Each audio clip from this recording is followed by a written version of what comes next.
ಮಾಡಿದ್ದಕ್ಕೆ ಆಕೆ ನನಗೆ ಮರಣ ಕೂರೋಣಲ್ಲ ಸ್ವಾಮಿ. ಯಾರನ್ನೋ ಮಾಡ್ತಾರೆ. ಈಗ ನಿಮಗೆ ಸಮಾಧಾನವಾಗಿದೆ.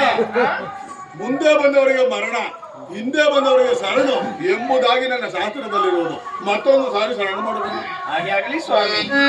ಹಿರಿಯವಳು ನೀನಕ್ಕ, ಕಿರಿಯವಳು ನಾನು.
ಆಶೀರ್ವಾದವನ್ನೇ ಮಾಡಿರೋಡು ಸ್ವಾಮಿ.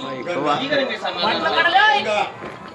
ಗಂಗಾ, ನಿಮ್ಮ ಅಕ್ಕನಿಗೆ ಬಸ್ ಸ್ಟ್ಯಾಂಡ್ ಹತ್ಕೊಳೋ ನಾನು ಎಂಬುದಾಗಿ ಅಹಂಕಾರವು ಪ್ರಬಲವಾಗಿರುವುದು. ನಿಮ್ಮ ಅಕ್ಕನು ಒಂದು ವರ್ಡ್ ಮಾತನಾಡಿದರೆ ನೀನು 4 ಮಾತನಾಡು. ನಿಮ್ಮ ಅಕ್ಕನು 4 ಮಾತನಾಡಿದರೆ ನೀನು 10 ಮಾತನಾಡು. 10 ಮಾತನಾಡಿ ಹಾಗೆ ಅಹಂಕಾರವನ್ನು ನೀನು ಮುರಿಯಬೇಕು. ಹಾಗೆ ಆಗಲಿ ಸ್ವಾಮಿ. ಗಂಗಾ ಸ್ವಾಮಿ, ನೀನು ಆ ಕಾರ್ಯವನ್ನು ನೆರವೇರಿಸು. ಪರಮಾತ್ಮ ಅಕ್ಕನು 1-2 ಮಾತುಗಳನ್ನು ಆಡಿದರೆ ಅದಕ್ಕೆ 10 ಮಾತುಗಳನ್ನು ಜೋಡಣೆ ಮಾಡಿಕೊಂಡು ಆಕೆ ಗರ್ವವನ್ನು ಮುರಿಯಲು ಸಿದ್ಧರಾಗಿರೋನು ಸ್ವಾಮಿ. ಗಂಗಾ ನೀನು ಹಾಗೆ ಆಗಲಿ ಸ್ವಾಮಿ. ವೀರಣ್ಣ, ಇಲ್ಲಿ ಬಾ.